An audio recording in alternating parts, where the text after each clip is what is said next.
What is going on, people? We are Tottenham TV. Tottenham 3, Bodo Glimt 1 in the first leg of the semi-final of the Europa League.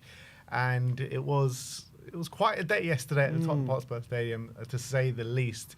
And we're going to just go straight into the match review from last night. And where else to start but the unbelievable showing from the Tottenham Hotspur faithful yesterday. Oh my days. What a day it was in that aspect yesterday. Something that we've all been craving for so long. Pretty much since that 3-0 win against Arsenal, we've been craving that kind of big moment, that big occasion, and we definitely got that yesterday. Like, straight away, we got there quite early yesterday, and you could just sense it as soon as you got on the high road. Like, I was like, we parked like quite far away from the stadium yesterday, and it felt like for me it was a 5-minute walk. It was about a 20-minute walk to the stadium, and I was like floating along to the stadium. I was absolutely buzzing on my way there, and as soon as you hit that high road, particularly as soon as you kind of started walking towards the stadium after we had our drinks in the pub and everything like that, but when you were walking to the stadium just before like an hour and a half before kickoff, you could just sense it on that high street, isn't it? It was packed there. It was packed in the Park Lane Square. And then once you got into that stadium, literally you couldn't move. Like 3 levels of the stadium as you walk in, you could see it was just absolutely mobbed. Songs, literally just deafening. I couldn't believe how loud it was inside that stadium in the build-up till kickoff. Like, I actually had a banging headache pretty much from the start of the game up until I still got it, to be honest. Absolutely banging headache, and that's not the alcohol, it was actually the noise inside that stadium. So credit to each and every Spurs fan that made it so special in that aspect. Well, we, as you said, we were there 2.5 hours before kickoff, and we went to the Bricklayers, and it was absolutely rammed. We couldn't even get a drink in there 2 hours before kickoff, so we had to move into another pub to go get a drink, and even that one was really busy as well. And everyone was, I think, sensing the occasion, sensing that they had to make it something special. I think we've been so starved of any sort of kind of something to look forward to, any sort of like big game this season. Every time we've had big occasions, we've been let down, and they haven't really seemed that important kind of at the time. And think about, like, for example, like North London Derby was right at the beginning of the season. There wasn't much riding on it apart from trying to get off to a good start. You've had all the cup games. I think with the ones that we went out on anyway were away from home. The ones at home, they were fairly decent atmospheres. But I think this season, this was one I think everyone was so looking forward to. I mean, obviously I wasn't at the Frankfurt game. That was a quarter-final. I'm sure the atmosphere was like decent, but I just think everyone knew that, given all the pain we've been through, that we need to make sure that, if anything else, we were going to do our part yesterday, and we can't leave anything to chance from that point of view. We can't go at the end of this game thinking, the crowd were flat, where they weren't on it. That's, the players were feeding off negative energy. If we were gonna not get the result we wanted, it was basically not. We basically can't give any excuse. It was because of us. And I think, look, we were on stream yesterday before the game, basically giving a call to arms, saying, everyone, whatever you've been feeling about the team, the manager, the hierarchy, whatever your feelings are, tomorrow, the semi-final is that game where everyone just needs to be on their A game. Everyone needs to be on top of their game, as loud as you can, as often as you can, and bring it to them and make it intense atmosphere and make sure it's an electric atmosphere. And boy, did we get that yesterday. It was absolutely phenomenal, and one of the best atmospheres, if not the best, we've seen at that stadium since we've been there. You couldn't even hear the Europa League, which is exactly what I wanted. You couldn't even hear the Europa League music when it was on. It was being drowned out by the chorus of Spurs singing "Oh, when the Spurs go marching in." The tifo was fantastic. It looked brilliant. It was marvelous to see the sea of white as well, which Ange was pointing out when he said the players in the warm-up were looking at that sea of white and were just really buzzing by it and geared up by it. And I think the atmosphere and the occasion led to what was an unbelievable start, where we started like a house on fire. Yeah, absolutely. I think the players were clearly feeding off it, clearly. And straight away, within 40 seconds, we go 1-0 up. And before talking about what was the lineup, we'll talk about that for a bit. The lineup was very strange. Like, it threw us all off. It threw the fans off. It probably threw Bodo off. I mean, nobody expected Richarlison to start left wing. Nobody expected Bissouma to start in the midfield as well. And you got to say that Ange, it wasn't a wrong decision, because Bissouma played his best game of the season by far. Like, he was brilliant yesterday, Basuma. And Richarlison, you know, was heavily involved in the first goal, working very hard out on that left-hand side. I don't think it was like a unbelievable performance from Richarlison, but he did a job, you know what I mean? Like, I would have still preferred, like, in hindsight, to see Odegaard start out, or Tell start on that left-hand side, probably Tell. But I think when you see how heavily involved he was in the first goal, it's hard to say that it was a wrong decision. But still, like, I think when you're looking at how the game went, I would have still wanted someone on that left-hand side just to attack that space a bit more. Yeah, well, to be fair, he came on half time, so he didn't do much. Exactly, so it's hard to say starting him would have made him the biggest difference. But I think the plan, obviously, I think we came into this game with a clear plan to get Richarlison a bit more kind of in the box, use his physical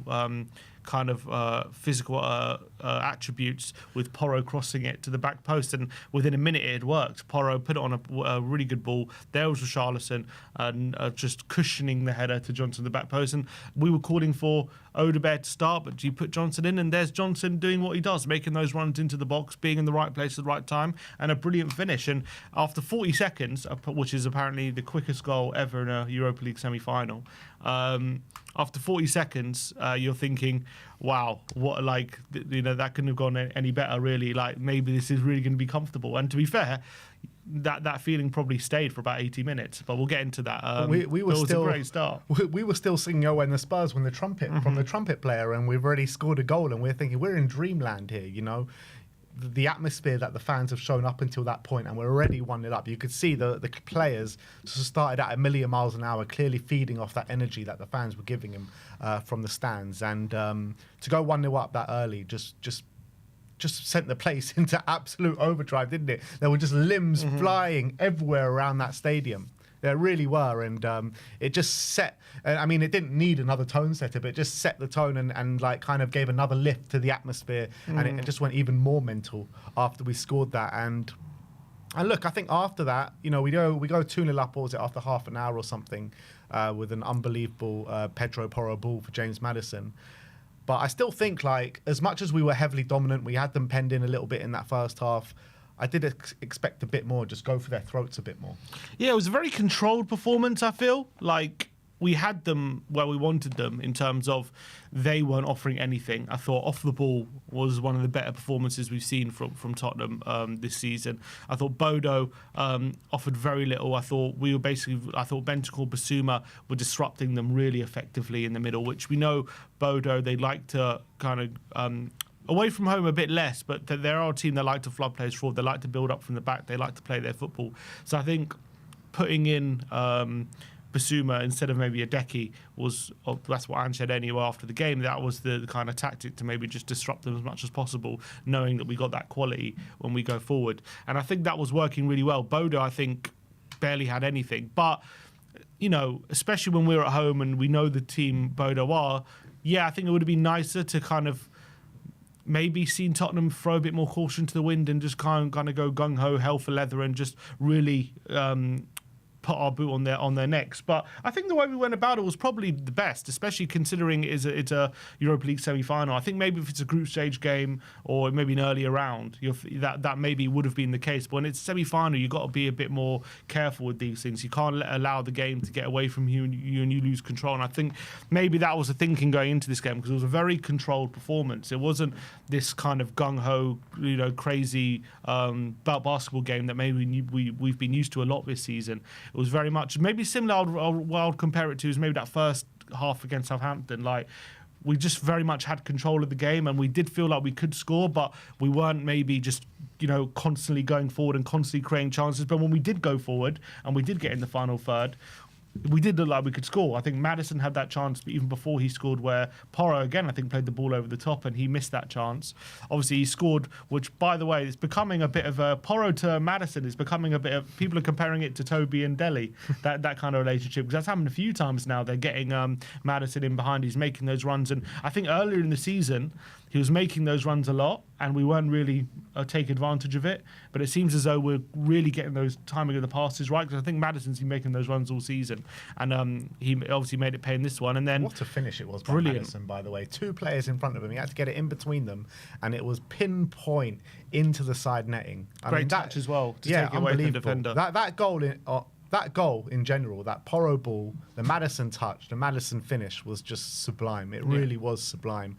And I feel like Maddison was having a really good first half, man. He was having a really good first half, really creative. He was dropping deep, knitting the play together. And I thought the kind of dynamic that we had in midfield with Bentancur sitting, Bissouma kind of patrolling, and then Maddison working his magic, I thought it just a really good dynamic about it. Yeah, I think I'm looking at the kind of what do you call it, the average positions, and it seems as though very much Bissouma and Bentancur were much more of a double pivot yesterday rather than a lone kind of lone six, which allowed Maddison, I think, a bit more freedom, which I definitely think helped. It helped him make those runs and get into the final third. He got him closer to Solanke. I think Richarlison as well. He linked quite well with Richarlison on that left-hand side at times. So I think Maddison was definitely causing them lots of trouble, and his quality was making the difference. And you got that second goal. Obviously, Bentancur had that moment, I think, just before the break, where he fired it from on the volley on the edge of the box, which, if that goes in, I think the limbs would have been ridiculous if we make it 3-0 at that point. And I think obviously the half-time, I think they had a chance, actually, just before the break. They did. Good chance. Which... I mean, it would have been a good goal if they would have scored it, but I have to say, Bentancur, we'll get into him a bit. He had a great game, but he kind of switched off in that moment and kind of switched off for the goal. But he allowed if you look at we've watched that chance again, he didn't see the Bodo player. He was like ready to clear it, and he just wasn't aware that a Bodo player was coming in. Saw Vicario absolutely screaming at him, didn't you, at that moment? Yeah, and actually, if you think about it, if the Bodo player doesn't shoot and he just takes a touch past him, he could have easily won a penalty because Bentancur wasn't aware of it. It would have been quite similar to the one Romero got in the second half, but that was kind of a warning sign. But that was literally, I think, the only shot they had in that first half, or one of the only efforts they had. They offered so little. But yeah, half-time, obviously, we're 2-0 up. Everyone's pretty happy with how it's going at the moment. Happy. The stadium's in party mode. Yeah. Everyone's already looking on there. If you haven't booked a flight to Bilbao at that point, everyone's looking at their phones. Can I get a flight to Bilbao right now? Because we're definitely going to... Because it felt like at half-time we were going to go and kick on in that second half and go 3, 4, 5 and really put the tie beyond all doubt. That's what it felt like. And by the way, that I don't know if you mentioned it just before, but that Bentancur effort. Oh my God, the way he kicked it up save. and volleyed it into the. I mean, that was an unbelievable save. Yeah, unbelievable save. And that obviously would have capped off what was an unbelievable performance from him. But yeah, I think we were obviously chatting to a few Spurs fans at half time, and I think the message was, as much as we're happy, we definitely need at least one more goal, probably 2, with how the game's going. And I think there was a sense that we could really put this tie to bed in this leg, in that first half, the way it was going. Bodo were not doing much. We really had them under control. We really had them at arm's length. And as much as it wasn't a gung-ho performance, chance after chance, every time we did go forward, we looked like we could score. And so there was a sense of, if we get Tel on, we get Odebel, and we really go for them in this half, then we could really pay dividends. And to be fair, I think that's what Andrew's thinking, because he did take off Richarlison, he brought on Tel, and he said it was a tactical decision to do that at half-time. He felt the game might open up a bit more in the second half. And I think the thinking was right, but it just didn't really pan out that way in the second half. Bodo seemed to just... I don't think they did much, but they definitely kept the ball a bit better, or either that or we allowed them to keep the ball better, because in that second half they dominated a lot more of the possession. It was much more of a counter-attacking display from Tottenham in that second half.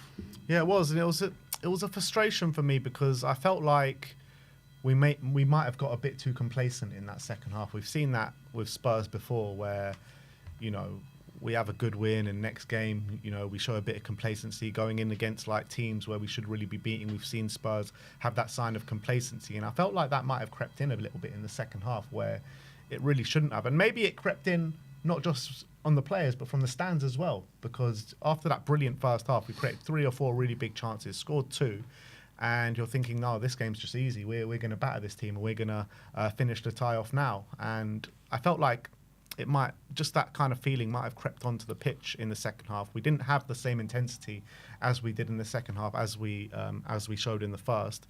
The fans obviously weren't as loud in the second half as they were in the first as well. So it was just like, it just dragged out a little bit, and we get that penalty. Romero wins that penalty, and we go 3-0 up, and you're thinking, all right, fine, maybe we'll be all right here. But then after that, we really did take our foot off the gas, and we let them back in. Well, I felt at 3-0, we got the penalty, which obviously watching the replay, which when it happened at the moment, everyone was kind of half-heartedly calling for it, but no one really, I think, believed it was going to be. Well, yeah, you said they might be checking for a penalty, but on replay, I think it's a soft one, because it's just one of those where, like, it's not like he's stopped a chance or something. He's just mistimed his kick. But when you kick someone, I mean, it's hard to say how hard he did it, because when you do it on slow mo, it doesn't look so hard. But maybe when you're looking at it on real time, it was maybe a bit harder than it is. But I don't think the Bodo player can really complain about it much. Although it's soft. I'll tell you what, though, if Romero doesn't make such a big deal out of it, Romero went down like he'd broken his leg. Literally, he was all the Argentinian shithousery was coming out in that moment for Cusi Romero. If he doesn't go down and stay down, I don't think they check it. Yeah, it's one of those, isn't it? Where I agree. I agree with that. If you kind of have to make it known that you've been fouled. And then obviously, so you went to check it, and I don't think the Bodo player can really have too many complaints, because he does catch him, and it's a silly error from him. But if I'm also a Bodo fan, you'd probably be saying it is a bit soft. It's not like it's just a bit of a nothing moment in the game, and we've won a penalty from it. Obviously, Solanke. First of all, Maddison did that thing where he's protecting the penalty taker. That happens with every penalty now. There's not a penalty taken where that doesn't happen now. Which I think is a good tactic, because it just takes all the pressure off the penalty taker. That's the thing is, though, if teams theory. know that's going to happen, and probably who's going to take the penalty, maybe not in this instance, but Solanke was the one at Frankfurt to take the penalty, so you'd be surprised if he wasn't going to take the penalty again. Why wouldn't the players just go and try and put off the guy that they know is going to take the penalty? Maybe I guess they should if they know who's going to take it. But I get obviously there are certain circumstances you definitely know, like Salah's definitely going to take it and things like that. But maybe an instance like yesterday, it's harder to do, because maybe they generally thought Maddison was going to take it. But it did look like he was genuinely going to take it. Yeah, he held it for a long time, so I was like, okay, maybe it actually is going to be Madders. But I think Solanke, you got to say, coolest man in the stadium with that penalty. The way he just rolled it to the side. It's a penalty that I think we've seen Ivan Toney do. He just looks at the keeper and he kind of does a no-look penalty. And Solanke, last couple penalties, he's been doing that. It's a risky one though, because if the keeper doesn't move, then you're risking being looked a bit like a mug, because they can just make a late move, and all of a sudden it's an easy save, rather than you just looking to take the best penalty. But when it comes off like that yesterday, it looks great. I think that penalty yesterday and the penalty out in Frankfurt, such a deceptive eye from Solanke, because he really makes you think he's going to go to the way that he's looking. But he doesn't. He goes the other way, calmly slots it in both times. But I would kind of err on the side of caution of doing that same thing in his next Let's say he would get a penalty in the second leg. Goalkeepers will get a bit wise to it. You know what I mean? Do you prefer that kind of penalty, or like a Harry Kane who just tries to get it in the corner and stuff like that? I prefer a Harry Kane style penalty for sure, but any penalty that goes in, I don't care. But you got Tony, who's got a great record. He takes it a similar way, doesn't he? Yeah, it's true. Look, I think whatever works for you at the end of the day. If it goes in the back of the net, then who else cares? Yeah, true. I do kind of just prefer a guy to take a penalty, just take the best penalty he can, and just try and get in the corner and make it clinical, because I just feel like keepers are getting more wise to these things now. And I've seen who was it recently? Was it a Jorginho penalty, or I can't remember who it was recently. It was in the Premier League, and someone took a penalty like Solanke, and the keeper basically faked to move one way, and he basically moved the other way to fool him. And in the end, the penalty taker just p-rolled it into his arms, because he was wise to it. So you just got to be very careful. I agree, but look, as I've said, like Tony takes it. That's how he takes those penalties. He's got a great record with them. So. Look, Solanke's clearly, I think maybe, I don't know if that's how he took them for Bournemouth, but clearly that's how he's taking them for us. And yeah, as you say, 3-0. I did think after 3-0 for about a 10-minute period, we did have them on the ropes. There was moments where we could have really put it to bed, and I think Doggy has that moment. He streams down the left, and he could have pulled it back, and he actually goes for goal. That frustrated me so much, because I felt in that moment he had two players, I think, waiting for him in the box. And he goes for some shot or something, or drive across the box. I don't know what he's going for. To catch the keeper out, I think. At that moment. And I think it was so silly of a Doggy, because you're 3-0 up, 4-0 is pretty much our ticket to Bilbao at that moment in time, right? Just cut it back. Just cut it back, and it's an easy finish for whoever's waiting in the box for him. Like, that frustrated me so much. I remember saying to Danny next to me, literally, Bilbao was in our hands in that moment in time. And I felt like, yeah, we did have them on the ropes, and we had them penned in, and we were looking threatening, but we didn't really create any clear-cut chances in that moment. No, it was almost as like we were happy with the third, but we had like chances to make chances, if you know what I mean, and we just kind of, too often, we were just, you know, being calm, just like making sure we're protecting our lead, which is not like completely wrong thing to do. But I also think Maddison going off disrupted us a bit. Then Solanke goes off, and all of a sudden we didn't really have a focal point because we've already taken off Richarlison. So that was the kind of downside to maybe starting Richarlison. Meant that when we had to take Solanke off, it meant Tell went up front, and we just lost that kind of physicality and focal point in the front line to make it stick as much. And that was maybe one of the cons to starting with both of them, which we did.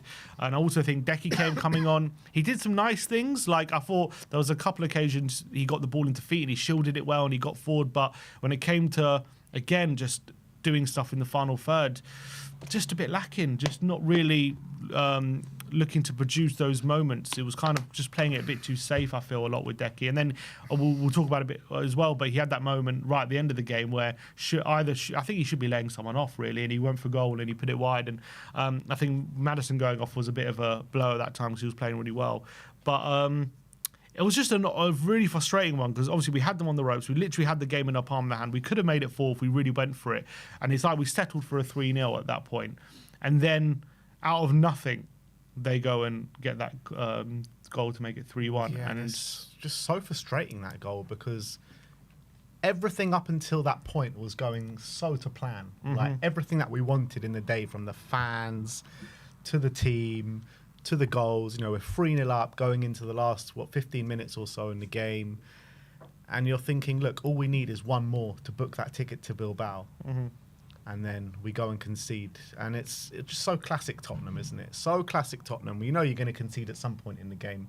And the way the goal goes in as well, deflection off Van de Ven, and Bentancur gets turned into a pretzel. I mean, I don't know what defending Bentancur's doing in that moment in time. And look, up to that moment, he's having a really good game. But the reality is, the 2 chances that Bodo had in the game all come from Bentancur. Yeah. Which on another day, maybe that deflection goes over the bar, and obviously they missed the other chance and we don't even talk about it, but they scored from it. And you have to say the defending for the goal, look, I don't want to be too harsh on the defending overall because we defended pretty well, and that was literally the only couple moments they had. So I can't sit here and say they were awful defensively throughout the game, because they weren't. But in that moment, I think Johnson switches off. He allows a ball centrally where he should be kind of in the way, blocking that pass. And I was talking about before the game, they loved these little interchanges in and around that central space in that zone 14. That's exactly what they did for that moment. And there was a very similar goal, this goal, to what they scored against Lazio at home. Very similar. A little quick one-touch pass. As well. Same player, and he does a little movement in the box and he gets a shot off. And it's very frustrating because what's his name? The guy? I can't.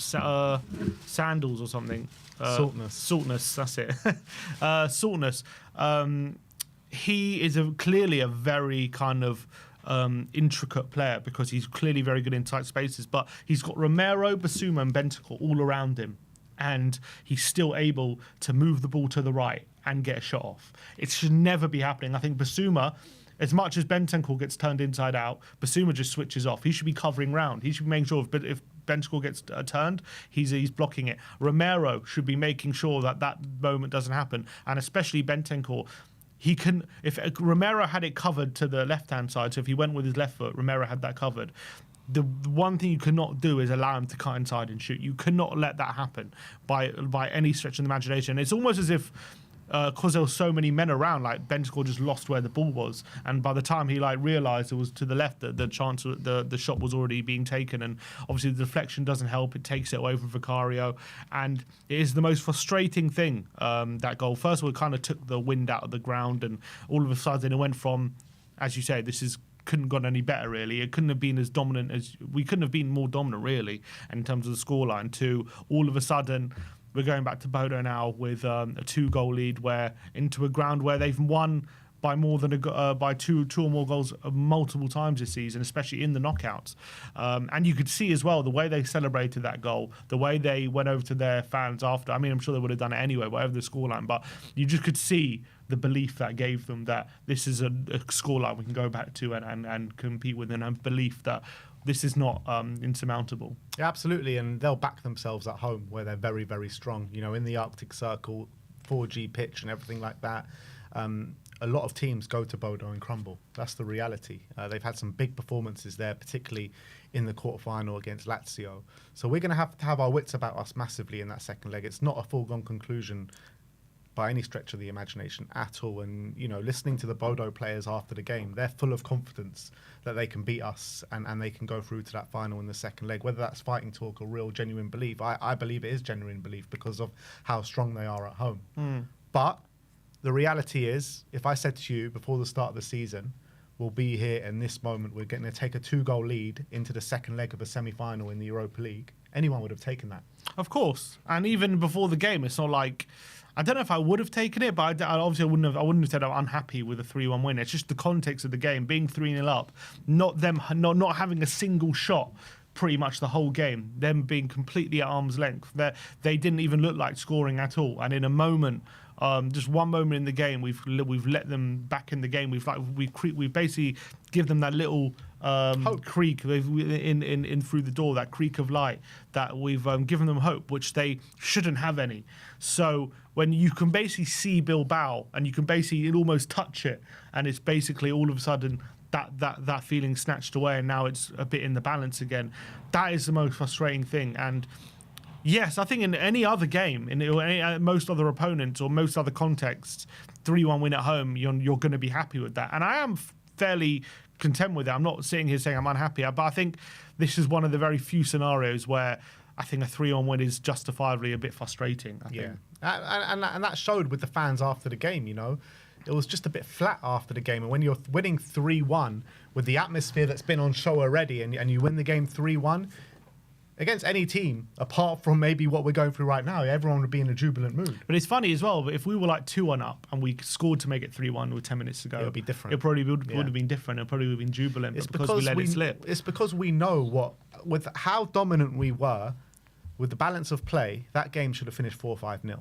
Yeah. That's what it should have and finished. We had it. We literally had that game in the palm of our hands. And, you know, I think coupled with so much disappointment we've had this season, to see us not take full advantage of that situation. Because I think we all know that this Tottenham team, we can't take anything for granted with it. So I think knowing that, and knowing that Bodo have a really great home record and have a plastic pitch which we struggled in Tamworth and all these different things, everyone was really needed that feeling of we just needed this game won in the first leg. And the fact that we literally had it, we could touch it, and now it's kind of that one moment has put doubt in us is disappointing. And, you know, with the whole narrative coming into it with Bodo under strength, not with their best players coming into this game, with the dominance that we had, it is very frustrating that we haven't put this game beyond all doubt, because we had it well within us to do it yesterday. 3-1 is still a healthy lead to take to Norway in the second leg, but we've got our own problems going into the second leg now. Bergvall out for the rest of the season, Maddison with a question mark against his name, Solanke with a question mark against his name, Sonny with a question mark against his name. So we got big players that could potentially be out. We don't know if Maddison and Solanke are out yet. But we know that they're probably going to be out for the game this weekend against West Ham. So it'll be touch and go whether they can make Thursday. If we are going there without Solanke, without Maddison, who was pivotal to us yesterday, with a Kulusevski who's not really firing on all cylinders, you know, I am worried going into that second leg.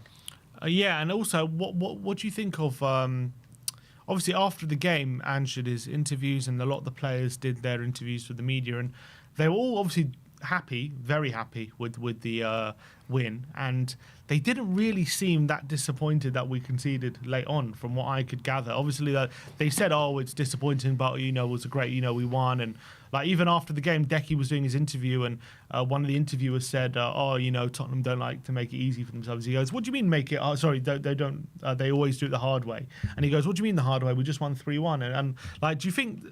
Maybe do you think they don't get it that goal, how big it could be, or do you think it's right to, you know, how dominant we were in that game, like take confidence from that element into the second leg, that regardless of conceding that goal, we should be going there and winning anyway? I think there's one thing of what you say to the press and one thing what you're saying behind closed doors and the way you're acting behind closed doors. I think Ange will be laying into them for conceding that goal behind the closed doors, and I think the players will be very disappointed with doing so. And I think in the press, they're coming out there and saying, oh, it's no problem, we won 3-1, it's a good victory for us. I think that's the kind of narrative going on. I hope you're right. I hope you're right. It just seemed to me like as if they're brushing off that goal. Because I was looking at Ange in the press conference, and he didn't like... What he was saying seemed like he was happy, but his mannerisms and the way he actually looked didn't look like he was happy. That's Ange, isn't it, though? Yeah, but you look at him after when we beat Man United in the Cup, you know what I mean? And he Frankfurt, was absolutely jubilant, you know what I mean? But yeah, I guess, yeah. So maybe there is something more to it. I hope they are drilling into the players that goal, first of all, should never have been happening, and as well that now because of that goal, it's going to be so much harder in Bodo, giving them that belief, because at 3-0, when we hadn't given them a chance. As well, I think psychologically that makes such a big difference going to the second leg, because they go into that game knowing the first leg they didn't even have like a single shot, and like they found it so hard to score, so now they're gonna have to score 3.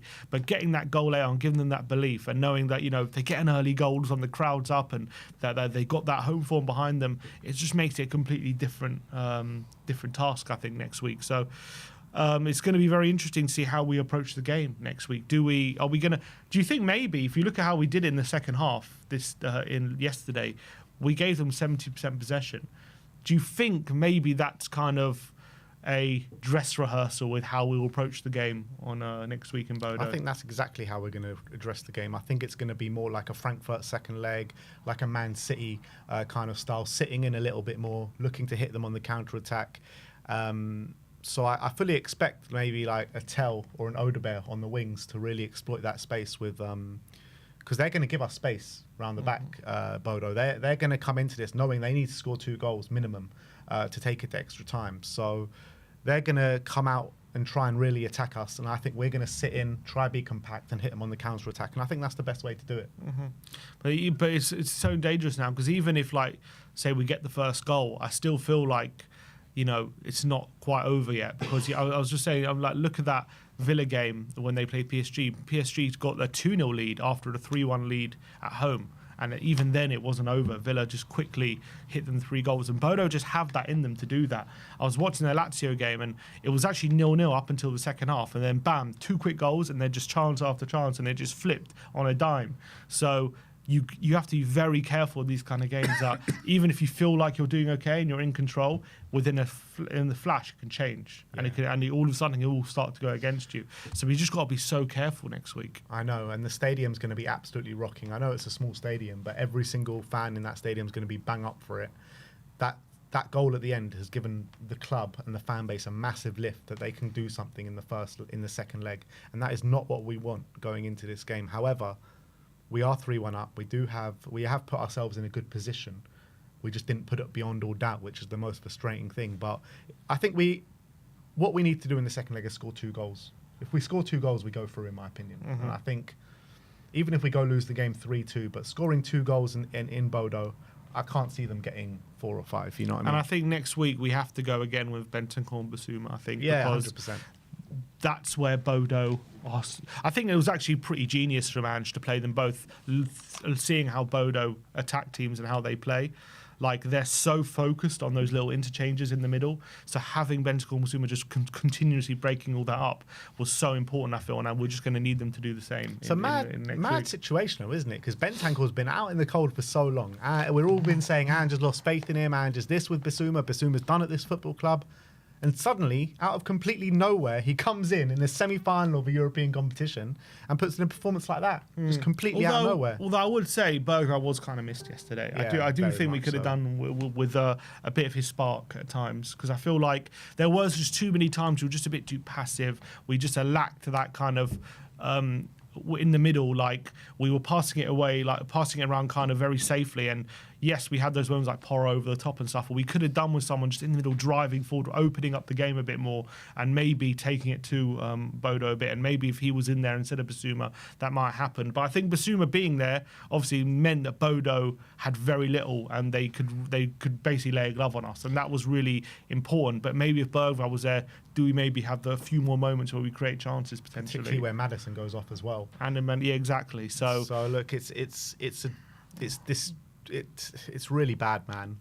Bergvall being out for the rest of the season, because he's the one that has stepped up over the last couple of months every single week. It's going to be a massive loss for him in the second leg, and potentially a final if we get there as well. But back on Basuma quickly, like, we're all in the pub like before the lineups come out, and we're all discussing who's going to come in for Bergvall. Not one person said Basuma. Everyone's saying it's going to be Sarr or Kulusevski. That was the conversation, and suddenly Basuma's in the starting lineup. But that's credit just the way. You got to credit Ange for the how he changed it, and I think the plan did work. I think the plan was actually to make it less of a Celtic game. I think that's what he wanted, make it a bit more controlled, and I think that led to Bodo having very little, and it led to, I think, the result that we got. Who was your man of the match yesterday? Potentially led to them scoring later on. Man of the match, either Porro. Yeah, I guess between Porro, Bentancur, Basuma. I think Bentancur was brilliant, but it's hard to overlook those two moments where he did.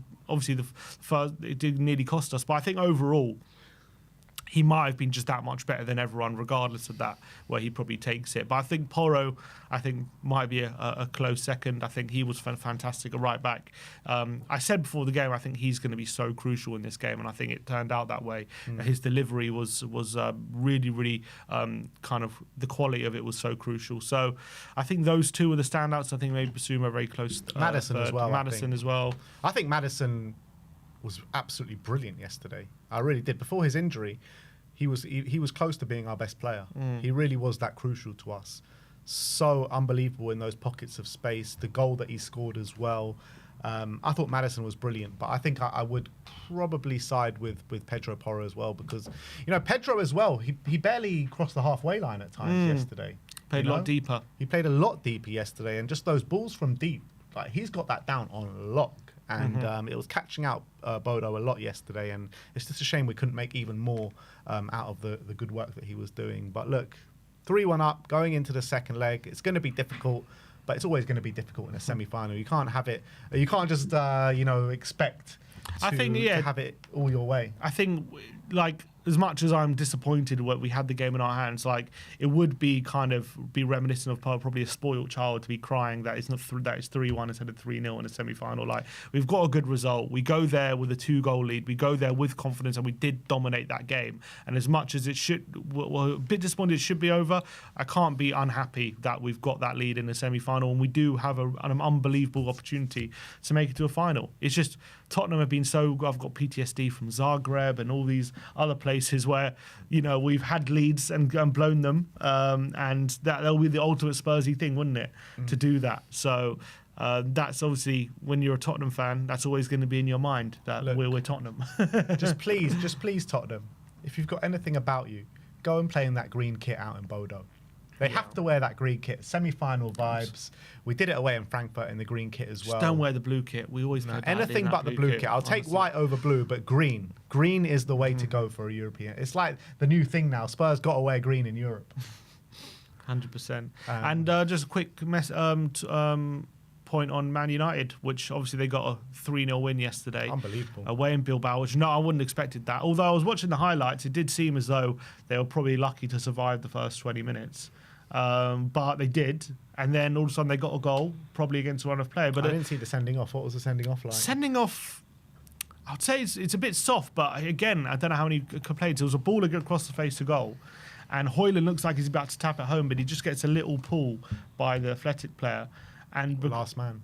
Because he might have reached it, it counts as a goal scoring opportunity. Although if he doesn't pull him, I don't think he was guaranteed to put it away. But I think he does just miss it with the pull. So they get a penalty and a sending off, and all of a sudden it's 2-0 and the game's done. But although I have to say, to be fair, with 10, even though they were playing against 10 men, they really did take it to the sword. Like 3-0 flattered Bilbao in the end with how it went. But when it was 11v11 and before United scored that opening goal, it did seem as though it was a matter of time for Bilbao scored rather than United. But credit to United, they've been really pulling it out of the bag in the Europa League, and it seems as though they did it again yesterday. So, the prospect of potentially facing them in the final is becoming a bit more daunting, I think, with every game. Yeah.